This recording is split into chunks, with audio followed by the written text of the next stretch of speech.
Hello दोस्तों, नमस्कार। मैं हूं आपका दोस्त और होस्ट इंद्रदेव और आप देख रहे हैं हमारे इस YouTube channel tips and concept.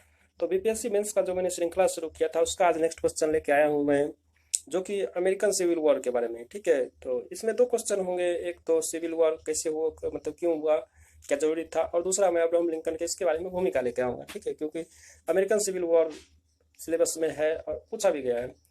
तो पहला क्वेश्चन, पहला तो ये हम देख लेते हैं कि क्या इसको रोक सकते थे या नहीं रोक सकते थे, और दूसरा हम देखेंगे इसमें अब्राहम लिंकन की भूमिका। तो पहला क्वेश्चन हम देखते हैं कि हमारा क्वेश्चन क्या है। क्या संयुक्त राज्य अमेरिका में गृह युद्ध अवश्यंभावी था, या इसी को दूसरा तरीके से बोल सकते हैं कि गृह युद्ध एक ऐसा संघर्ष था जिसे रोका नहीं जा सकता था। इस कथन के पक्ष एवं विपक्ष में तर्क दें। तो आइए देखते हैं कि हमारा आंसर क्या है। अमेरिका का गृह युद्ध विश्व इतिहास का एक महत्वपूर्ण अध्याय है। यह युद्ध उत्तर एवं दक्षिण अमेरिकाओं के, ये दक्षिण अमेरिका मतलब वो आप महाद्वीप मत समझ लीजिएगा, क्योंकि अमेरिका में दो उस वक्त हो गए थे कि अमेरिका दो भागों में उस वक्त विभक्त हो गया था, एक उत्तरी अमेरिका और एक दक्षिण अमेरिका। ठीक है, उत्तर और दक्षिण। ठीक है, अमेरिका में दक्षिण अमेरिका मत समझ लीजिए। ठीक है, तो दो पार्ट में, तो दक्षिण दक्षिण के राज्यों ने अमेरिका से अलग करने की घोषणा की थी, इसलिए। ठीक है, तो यह युद्ध उत्तर एवं दक्षिण अमेरिका के मध्य अप्रैल 1861 ईस्वी से मई 1865 ईस्वी अर्थात लगभग 4 वर्षों तक चला, जिसने अमेरिका में भयानक तबाही मचाई। अमेरिका में धन जन की अपार क्षति हुई। प्रश्न यह उठता है कि अमेरिकी क्रांति के लगभग 100 वर्षों के उपरांत इस दूसरी क्रांति अथवा गृह युद्ध की क्यों आवश्यकता पड़ी। इस प्रश्न पर अमेरिकी इतिहासकारों में गहरा मतभेद है। वे दो वर्गों में बटे हुए, रैंडल, पर्सी ग्रेग, बर्गेस, चेनिंग आदि विद्वानों का मत है कि यह व्यर्थ का युद्ध था और इसे रोका जा सकता था। दूसरी ओर बियट आदि इतिहासकारों का मानना है कि तत्कालीन परिस्थितियों में युद्ध अनिवार्य था और इसे रोकना असंभव था। इन विद्वानों ने गृह युद्ध को असंभवी बताते हुए इसके पक्ष में निम्नलिखित तर्क दिए हैं। तो हम सबसे पहले देख लेते हैं कि होना चाहिए, दूसरे बार देखेंगे नहीं होना चाहिए। ठीक है, यानी पहले पक्ष देखते हैं, उसके बाद विपक्ष में देखेंगे। तो पहला है उत्तर एवं दक्षिण में विद्वेष। गृह युद्ध संघ की आधारशिला में ही निहित थी। उत्तर और दक्षिण के बीच भयंकर विद्वेष था। प्रकृति ने संयुक्त राज्य अमेरिका को अनेक भौगोलिक खंडों में बांट दिया है। प्रत्येक की मिट्टी, जलवायु, बंदरगाहों एवं नदियों में विभिन्नताएं हैं। फलतः इनके आर्थिक साधनों और इनकी आवश्यकताओं ने भी उस समय अंतर होना अनिवार्य था, और जब इन भूभागों में भिन्न भिन्न जातियों के लोग आकर बस गए तब उनके लक्ष्यों और आदर्शों में असमानता का होना आश्चर्यजनक नहीं था। उनका अपना अपना अहंकार और अपना अपना स्वार्थ था। नेक्स्ट देखते हैं। दोनों के आर्थिक एवं राजनीतिक स्वार्थ तथा सामाजिक स्थिति परस्पर विरोधी एवं प्रतिकूल थे। इसमें हम पहला पॉइंट देखते हैं, परस्पर विरोधी आर्थिक स्वार्थ एवं सामाजिक स्थिति। दक्षिण राज्यों की सुख संपत्ति का आधार कृषि था और कृषि का संचालन निगरो दासों पर निर्भर था। अतः दास प्रथा इनके लिए जीवन मरण का प्रश्न था। ये दास श्रमिक थे और कृषिपति उपभोक्ता। दास शोषित थे, उनके स्वामी शोषक थे। दास श्रम की प्रचुर मात्रा में उपलब्धि के कारण ही उनके सामाजिक जीवन के स्तर और उनकी मान्यताओं की रूपरेखा की अपनी ही विशेषता थी। इसके विपरीत उत्तर के राज्यों का प्रमुख व्यवसाय उद्योग था। वहां के लोग स्वयं परिश्रम करके जीवन यापन करते थे। इस क्षेत्र में कारखाने भी पहले खुले और यहाँ उद्योगपतियों का भी प्रादुर्भाव हुआ। दक्षिण में कोई उद्योग नहीं था और वह संरक्षणात्मक करों के विरुद्ध था। इनके विपरीत उत्तर के उद्योग धंधे विदेशी माल के साथ होड़ से बचने के लिए संरचनात्मक करों के पक्ष में थे। इस प्रकार उत्तर वालों का आर्थिक और सामाजिक ढांचा वहां की परिस्थितियों के अनुरूप ही बना था और दक्षिण वालों का आर्थिक एवं सामाजिक ढांचा का आधार कृषि एवं दास प्रथा था। नेक्स्ट पॉइंट देखते हैं इसी में, परस्पर विरोधी राजनीतिक स्वार्थ। दोनों क्षेत्रों के राजनीतिक स्वार्थ परस्पर विरोधी थे।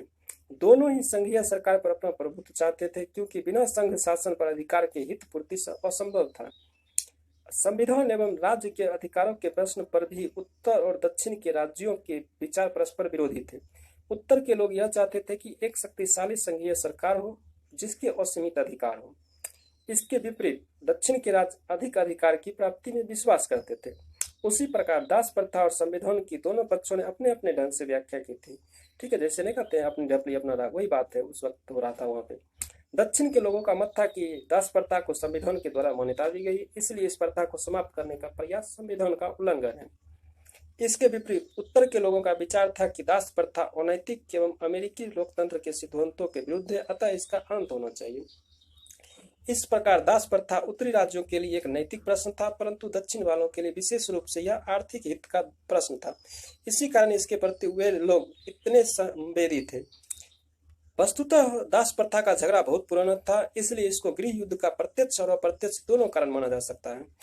ठीक है, देखिए कोई भी चीज एकाएक नहीं होती है। ठीक है, उसके लिए बहुत दिन से कोई भी लड़ाई या कोई भी चीज देखिएगा आप, पहले बहुत दिन से स्टार्ट होता है, उसके बाद एकाएक का विस्फोट का रूप ले लेता है। वही था अमेरिकी युद्ध। ठीक है, तो बहुत दिन से चला आ रहा था, एकाएक विस्फोट हो गया। बस एक चिंगारी की जरूरत होती है। ठीक है, 1857 की क्रांति देख लीजिए आप, बहुत कारण तो बहुत थे, लेकिन चर्बी वाली कारतूस के कारण 1857 की क्रांति।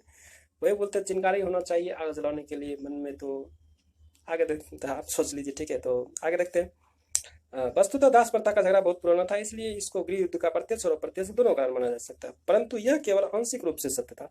वस्तुतः इस संघर्ष का प्रमुख कारण दोनों पक्षों द्वारा संघ पर प्रभु सत्ता की प्राप्ति थी। उपर्युक्त तथ्यों पर विचार करने से यह स्पष्ट हो जाता है कि उत्तर एवं दक्षिण में इतने मतभेद थे कि इतना वैमनस्य था कि युद्ध अनिवार्य हो गया था। ठीक है, अब देखते हैं हम इसके विपरीत कि युद्ध अनिवार्य नहीं था। ठीक, इस विचारधारा के विपरीत जो इतिहासकार यह मानते हैं कि यह व्यर्थ का युद्ध था तथा इसको रोका जा सकता था, तो वे अपने पक्ष में निम्न तर्क प्रस्तुत करते हैं। पहला, उत्तर एवं दक्षिण में पर्याप्त अंतर था तथा उनके आर्थिक एवं राजनीतिक हित भी परस्पर विरोधी थे। उनका सामाजिक परिवेश भिन्न था। कई आर्थिक एवं राजनीतिक प्रश्नों पर उत्तर एवं दक्षिण में गंभीर मतभेद थे, किंतु इसका यह अर्थ नहीं कि इन सारी समस्याओं का एकमात्र समाधान युद्ध ही था। दूसरा कारण देखते हैं। इन इतिहासकारों के अनुसार युद्ध का कारण दास प्रथा नहीं वरन मनोवैज्ञानिक था। दोनों प्रदेशों ने इसे अपने मान सम्मान का प्रश्न बना लिया था। चूंकि दोनों पक्षों में विचार विमर्श का अभाव था, अतः युद्ध के कारणों को बढ़ा चढ़ाकर पेश किया गया। वार्ता द्वारा इसे हल किया जा सकता था। नेक्स्ट देखते हैं। उत्तर एवं दक्षिण के मौन्य नेता एवं राजनीतिक लिंकन से सहयोग कर इस युद्ध को रोक सकते थे, परंतु दक्षिण वालों ने लिंकन को गलत समझा। नेक्स्ट देखते हैं। उत्तर एवं दक्षिण के अधिकांश लोग युद्ध नहीं चाहते थे, अतः यह युद्ध व्यर्थ ही लड़ा गया। लास्ट में देखते हैं कंक्लूजन। वस्तुतः उस समय के नेताओं, अखबारों एवं राजनीतिज्ञों ने अपने भाषणों, लेखों एवं विचारों से स्थिति को अत्यंत विस्फोटक बना दिया था। लोगों की समझ एवं बुद्धिमत्ता को जैसे लकवा मार गया था। विचार एवं तर्क का स्थान अविश्वास एवं ईर्ष्या द्वेष ने ले लिया था। दोनों पक्षों के नेताओं के अनुसार के अनुत्तरदायी विचार एवं नीति ही इस युद्ध के लिए विशेष कारण बने। विद्वान रैंडल का यह कथन सत्य प्रतीत होता है कि सारी पीढ़ी ही इस युद्ध के लिए जिम्मेवार थी। चेनिंग, पर्सी ग्रेग एवं बर्गिस जैसे विद्वानों ने भी इस युद्ध की अनिवार्यता पर प्रश्न चिन्ह लगाया। तो ये हमने देखा आज civil war, American civil war क्या जरूरी था या नहीं था। तो हमने पक्ष और विपक्ष दोनों को देखा है। इसी तरह आप भी किसी भी घटना को पक्ष एवं विपक्ष दोनों नजरिए से देखिए, क्योंकि आप प्रशासनिक क्षेत्र में जा रहे हैं। सरकार आपसे चाहती है कि आप किसी चीज को एक पक्ष में नहीं देखें। ठीक है, कोई भी घटना होती है उसके पक्ष एवं विपक्ष दोनों बात होती है। तो इसीलिए इतिहास से ऐसे क्वेश्चन आते रहते हैं जिसमें आप तर्क लिया जाता है कि उसमें क्या सही था, क्या गलत था और क्या होना चाहिए था। ठीक है, तो मिलते हैं नेक्स्ट वीडियो में नेक्स्ट क्वेश्चन के साथ। तब तक के लिए धन्यवाद।